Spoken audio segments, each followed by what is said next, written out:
Hey, this is Gerry Katzman. Come hang out with Whoopi Goldberg, Teri and Gilbert Gottfried here on the set of Hollywood Squares. What is your favorite sign that the holidays are coming? How do you know? How does Jeffrey Tambor know that the holidays are here? Well, well,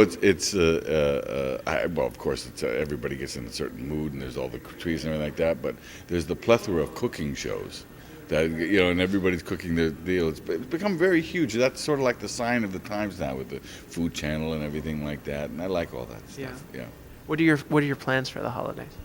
I don't know yet. I may go skiing. I may just sit and read a book. I have no idea. It's still a little far away, but I like quiet. I live also in New York. I might go back there, and I don't know.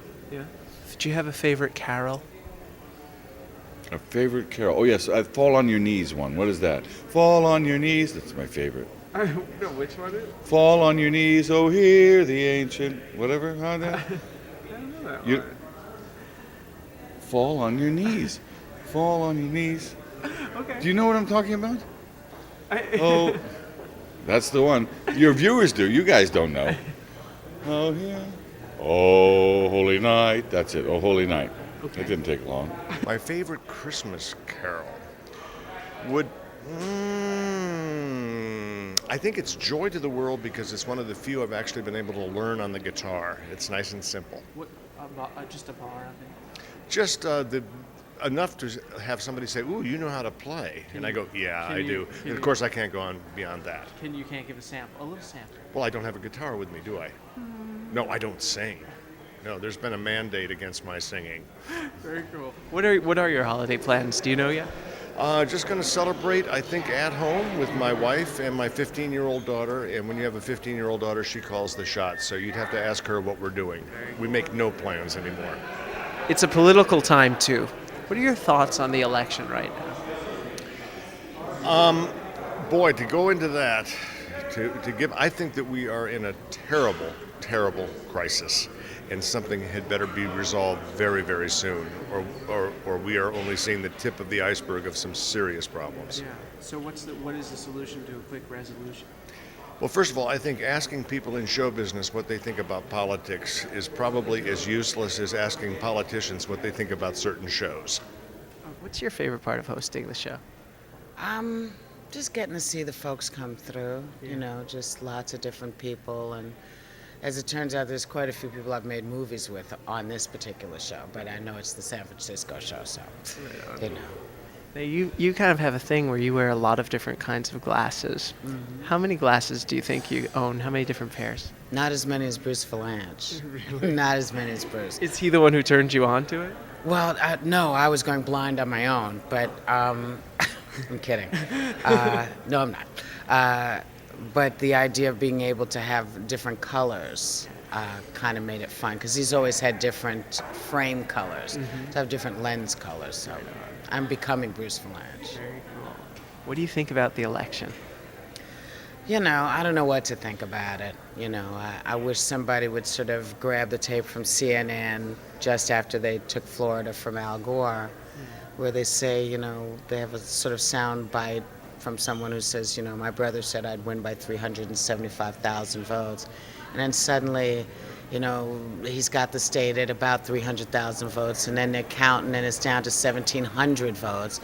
And then they count, it's down to 500 some odd votes, and then it's down to 300 some odd votes. So I just wish people would sort of spend more time going, there must be a problem because the discrepancy in numbers is so large. Yeah.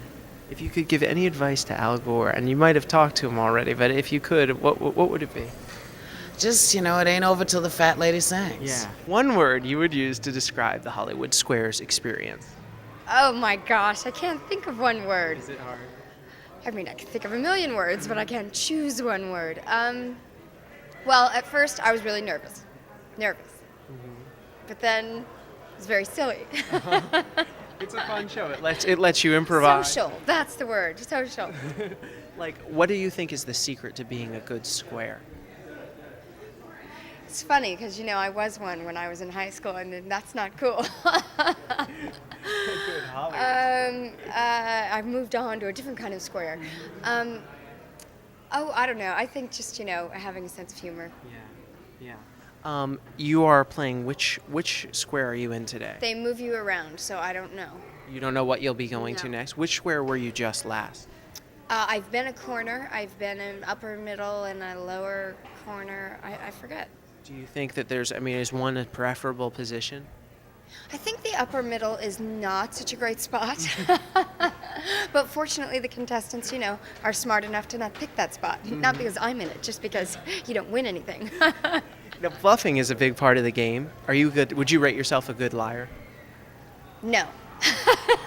What is there? Is there a trick to being a good square? Yeah, but I can't tell you that, or else it would give away the trick, and then we wouldn't be able to do it ever again. But yes, there is a trick, and I'll one day write a book about it, because God knows so many people care. Yeah, they really do. Yeah. What square did you just come from being? What position on the square were you? Well, they move your squares around. I could be the lower left-hand side, the upper right-hand side, or the lower right or lower. It doesn't really matter. Sometimes in the middle. Never in the center, though. Never in the center. That's still saved for Paul Lynn, believe it or not. Wow. Yeah, yes. Is there bluffing is a big part of the game. Are you a good bluffer? Would you rate yourself a good liar? I think I'm a good bluffer because I'm totally full of it. Yeah, I'm just, you can't believe a word I say anyway. So on a show like this, they go, oh, he's a good bluffer.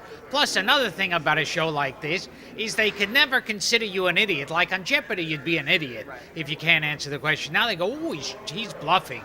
He's really smart. He knows the answer, but he's bluffing.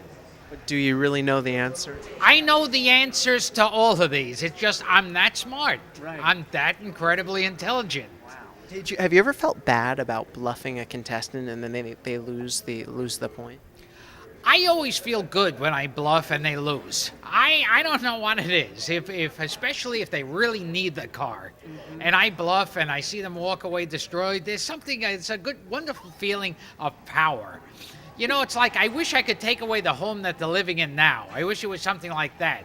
Like on this next question, you're betting your home and your job and all the money you have left in your bank account, and they can lose everything. That would be ideal for me.